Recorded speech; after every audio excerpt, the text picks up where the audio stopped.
Bonjour et bienvenue dans le podcast Au cœur du sens. Je suis Audrey, coach professionnel certifié et auteur. Et dans ce podcast, je te partage ce que la vie m'a appris, ce que j'ai compris, parfois dans la douleur, parfois avec le temps, mais toujours avec cette envie de donner du sens à ce que je traverse. Et pour cette semaine, un épisode qui me tient drôlement à cœur, c'est pour te partager l'outil phare en termes de communication, c'est la communication non violente, aussi appelée CNV. Peut-être que tu en as déjà entendu parler, peut-être que tu l'utilises déjà même sans t'en rendre compte, ou peut-être que ça te paraît un peu théorique. Mais la communication non violente, c'est pas simplement parler calmement ou éviter les conflits. C'est une approche structurée, développée à partir de recherches en psychologie et en résolution de conflits. Elle a été développée dans les années 60 par Marshall Rosenberg, un psychologue américain. Et ce qui est intéressant, c'est que cette approche, elle est née dans un contexte bien particulier. Elle n'a pas été créée dans un bureau, mais dans un contexte en fait de tension sociale, raciale et éducative aux États-Unis. Du coup, je vais te faire un petit rappel historique et je vais te partager toute la méthode en fait de la communication non violente, en résumé bien évidemment, parce qu'en une dizaine de minutes. Et pour finir cet épisode, je te donnerai des petits tips pour utiliser facilement la CNV dans ton quotidien. Donc pour commencer, un peu d'histoire. Faut savoir que je déteste l'histoire déjà, mais j'aime bien comprendre les choses et du coup, savoir d'où ça vient, ça aide à s'intéresser, je trouve. Du coup, très rapidement, te donner un peu le contexte historique. En fait, dans les années 60, les États-Unis traversent une période de forte tension sociale. Il y a beaucoup de ségrégation raciale. Il y a beaucoup de luttes pour les droits civiques, des conflits dans les écoles, des tensions communautaires. Et Marshall Rosenberg, il travaille dans des écoles où la déségrégation raciale est en cours. Ça signifie en fait que pour la première fois, des enfants issus de communautés différentes se retrouvent ensemble dans les mêmes établissements. Et ces situations-là, ça génère beaucoup d'incompréhension, de conflits, de tensions et de violences verbales. Et son objectif, il devient de créer une façon de communiquer qui permet de résoudre des conflits sans violence. Ça s'inspire notamment de la psychologie humaine, des travaux de Carl Rogers sur l'écoute empathique, des recherches sur la résolution de conflits, des travaux sur l'empathie et les besoins humains. Carl Rogers d'ailleurs, il explique notamment que l'écoute empathique favorise la compréhension mutuelle et diminue les tensions. Et cette idée-là, elle devient une base importante dans la CNV, dans la communication non violente. Et selon Marshall Rosenberg, les conflits ne viennent pas principalement des situations, mais surtout de la manière dont on communique. Il observe que certaines façons de parler augmentent les tensions, par exemple juger, critiquer, accuser, interpréter. Ça va être des phrases comme « tu es égoïste »,« tu ne m'écoutes jamais »,« tu fais toujours ça ou ça ». Et c'est grâce à ces recherches-là qu'est née la communication non violente. Parce qu'en fait, ces phrases en CNV, elles sont appelées le langage du jugement. Et ce langage déclenche souvent une réaction de défense de la part de l'autre. Les recherches en neurosciences, elles montrent que lorsqu'une personne se sent attaquée, le cerveau active une réponse de protection. C'est ce qu'on appelle la réaction de défense. Et là, c'est quand on parle du système nerveux, qui est un sujet passionnant. Donc je t'ai partagé dans l'épisode 25, le début du système nerveux, pour que tu comprennes un peu. Et quand ton cerveau, justement, il est en réponse de protection, ça rend l'écoute beaucoup plus difficile. C'est notamment en fait cohérent avec les recherches de Daniel Siegel, qui explique que lorsque l'émotion prend le dessus, le cerveau rationnel devient moins accessible. Autrement dit, en fait, plus on attaque, moins l'autre peut écouter. Et en plus, la communication non violente, elle repose sur une idée centrale, qui est que derrière chaque comportement, il y a un besoin. Par exemple, une personne qui s'énerve peut avoir besoin d'écoute, de respect, de reconnaissance, voire même de sécurité. Et l'idée de la CNV, c'est de ne pas s'arrêter au comportement, mais comprendre le besoin derrière. C'est ce qui permet de passer du conflit à la compréhension. Et Marshall Rosenberg, il a fait quelque chose de très structuré en 4 étapes. Et ces étapes, en fait, elles permettent de clarifier la communication, si tu veux. La première étape, c'est l'observation. Décrire la situation sans jugement. Je vais te donner un exemple un peu fil rouge pour te permettre de voir la communication non violente, comment on peut l'appliquer dans sa vie. Donc, par exemple, au lieu de dire « tu es toujours en retard », ça c'est un sujet qui en ce moment revient beaucoup dans ma vie. Plutôt que de dire à l'autre « tu es toujours en retard », dans la phase d'observation, qui est la première étape de la CNV, c'est de dire, factuellement, « tu es arrivé 20 minutes après l'heure prévue ». tu es arrivé 10 minutes après l'heure prévue. On enlève en fait l'interprétation. On reste dans les faits. Et si tu connais le modèle de Brooke Castillo, dont je t'ai parlé dans l'épisode 7 du podcast, tu es familier ou familière avec cette astuce-là, de rester dans les faits. Ensuite, la deuxième étape de la CNV, c'est le sentiment. Et ça se fait en exprimant ce que tu ressens. Par exemple, je me sens frustrée, je me sens triste, je me sens inquiet. L'objectif, c'est de parler de soi. Pas d'accuser l'autre si tu veux. Donc si je rassemble avec la première phrase, tu es arrivé 20 minutes après l'heure prévue et j'étais inquiète. Ça, c'est un exemple. Ensuite, dans la troisième étape de la CNV, c'est d'identifier le besoin derrière l'émotion. Par exemple, j'ai besoin de respect, j'ai besoin de clarté, j'ai besoin de fiabilité. Parce que dans la CNV, les émotions, elles sont liées à des besoins satisfaits ou insatisfaits. Et dans mon exemple, en résumé, ça donnerait, alors ça peut donner, je te donne un exemple vraiment basique pour que tu puisses le voir en application dans la vie quotidienne, mais tu es arrivé 20 minutes après l'heure prévue, j'étais inquiète et j'ai besoin d'être rassurée. Donc ça, c'est les 3 premières étapes. Et la dernière étape, c'est de formuler une demande claire en CNV. Parce que par exemple, après les 3 étapes, tu es arrivé 20 minutes après l'heure prévue, j'étais inquiète et j'ai besoin d'être rassurée, tu peux conclure par « Est-ce que tu pourrais me prévenir si tu es en retard ?» Parce qu'une demande claire facilite la résolution de la problématique. Je t'ai pris l'exemple assez bateau, qu'on a tous vécu au moins une fois, sauf si c'est toi qui es toujours en retard. Mais voilà, vu qu'on a vu maintenant les 4 étapes, je vais te donner les raisons pourquoi ça marche en fait.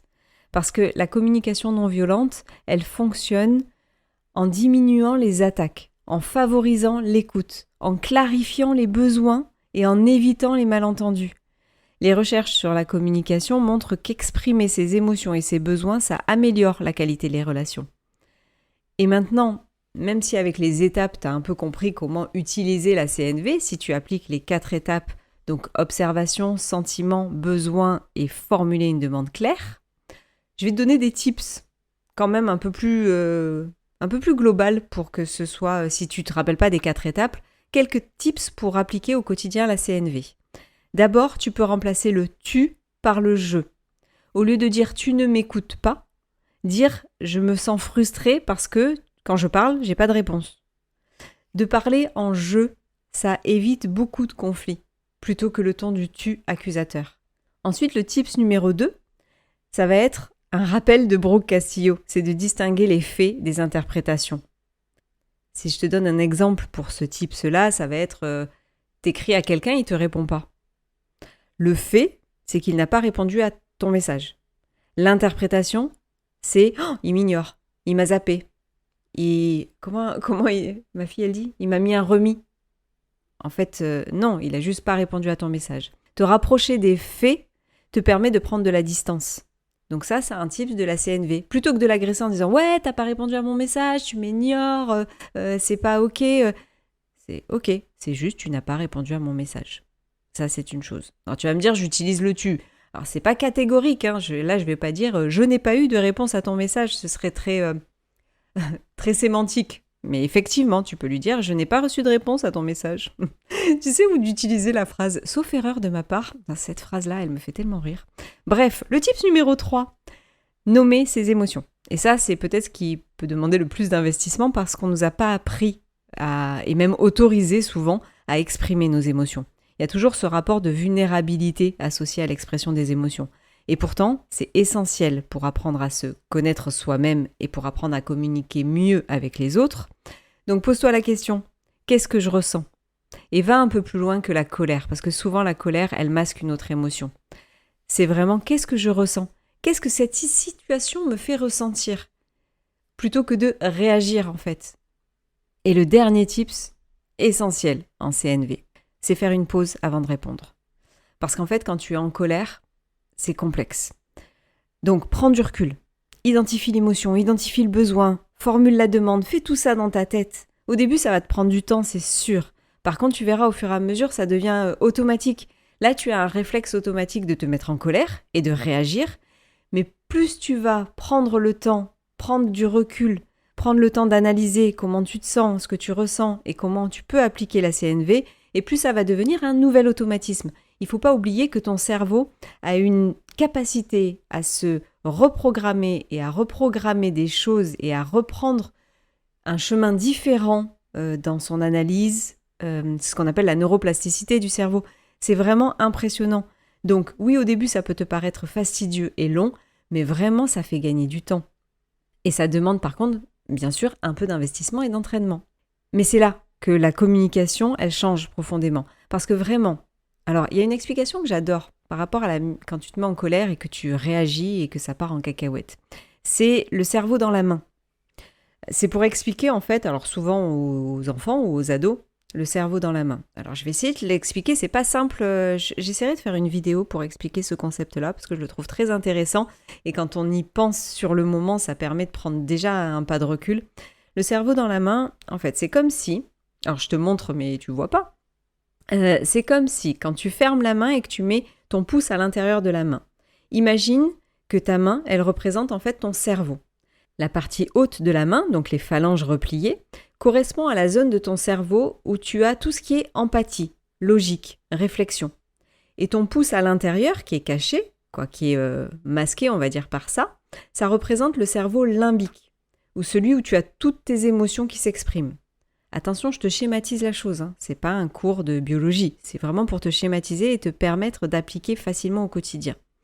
En mode adulte, ton cerveau dans la main, ta main elle est fermée. Il y a donc un lien entre émotion et réflexion, empathie, logique. Et là, la communication, elle est OK. Par contre, quand on est en mode colère, souvent, c'est comme si la main, elle s'ouvrait en grand avec les doigts qui sont droits, tu vois, comme des piquets. Et à ce moment-là, non seulement c'est prise directe avec tes émotions, c'est-à-dire que c'est direct ton cerveau limbique, ton cerveau émotionnel qui est pris d'assaut, mais en plus, tu n'as plus accès à tout ce qui est réflexion, logique, empathie. Et c'est là que les pires des choses sont dites, si tu veux. C'est quand tu veux communiquer, il faut à ce moment-là que tu vois que ta main, elle est ouverte. En plus, il y a un principe de neurone miroir en face, c'est-à-dire que l'autre, quand tu es main ouverte comme ça, il va avoir tendance à être main ouverte aussi. Donc en fait, prise directe avec les émotions, l'un et l'autre, ça donne des situations de colère abominables et des prises de tête et des choses qui sont dites, qui sont blessantes. Pour l'éviter, en fait, il faut attendre que ça redescende. Et c'est rigolo parce qu'en faisant cet épisode, je me suis rendu compte qu'on dit souvent « Attends, j'ai besoin de redescendre ». Mais en fait, imagine-le. La prochaine fois que tu as un pic de colère, imagine ta main comme ça. Il faut que ça redescende. Je vais vraiment essayer de te faire la vidéo parce que je ne sais pas si c'est très clair quand je l'explique. N'hésite pas à me dire en commentaire si tu n'as rien compris pour que je me presse un peu pour te faire la vidéo. Mais en fait, il faut attendre. Alors, il y a plein de méthodes. Je ferai peut-être un épisode exprès pour descendre en colère. Il y a plein de méthodes pour redescendre. Et le petit plus, cet épisode, il va durer un peu plus longtemps, mais le petit plus à savoir, c'est que nos ados, tu vois, le cerveau dans la main, eux, ils sont pas encore finis en termes... Ils sont pas finis. Ça fait très insultant quand je dis ça comme ça, mais en fait, leur cerveau, la maturation du cerveau n'est pas finie avant 25 ans. Et eux, le cerveau dans la main, leurs doigts, ils sont pas totalement repliés, ils sont un peu au-dessus, ce qui fait qu'ils sont souvent en prise directe avec leurs émotions et qu'ils n'ont pas souvent accès à la logique et à l'empathie comme ça. Et c'est ce qui explique que leur colère, elle est beaucoup plus rapide parce qu'en fait, ils sont en prise directe. Bref, je sais pas si tu as vu un peu ce que je voulais t'exprimer. Moi, je le vois très bien parce que je me vois faire les gestes. Donc en fait, l'importance, c'est de redescendre. Il y a plein de méthodes. Il y a de la respiration, mais au moment où tu as la main ouverte, respirer, chez moi, ça fonctionne pas. Tu peux trouver plein de tips, mais je pense que je vais te faire un épisode exprès. Redescendre la pression quand on est en colère, parce que c'est vraiment plein de petites astuces qui, moi, au fil du temps, m'ont permis que mes colères, toujours pareil, ça arrive moins souvent et ça dure moins longtemps. C'est pas que ça arrive pas, Je me mets en colère encore aujourd'hui. J'ai mon cerveau qui est comme ça, qui est en prise directe avec les émotions. Sauf que ça redescend plus vite. Prendre du recul. Tu vois, c'est pas le tips le plus simple. Mais pense à cette main. Pense à cette main au moment où tu te mets en colère pour comprendre en fait que là, tu peux pas communiquer correctement. Tu peux pas communiquer juste avec tes émotions parce qu'elles sont à fleur de peau, les émotions. Elles nous font passer plein de messages, les émotions. Donc voilà, la communication non violente, ça change la vie parce qu'elle est née dans un contexte de tension forte et que son objectif, il était simple, c'était créer plus de compréhension entre les personnes. Elle est utilisée aujourd'hui dans les relations personnelles, dans les familles, dans les entreprises, beaucoup dans le coaching.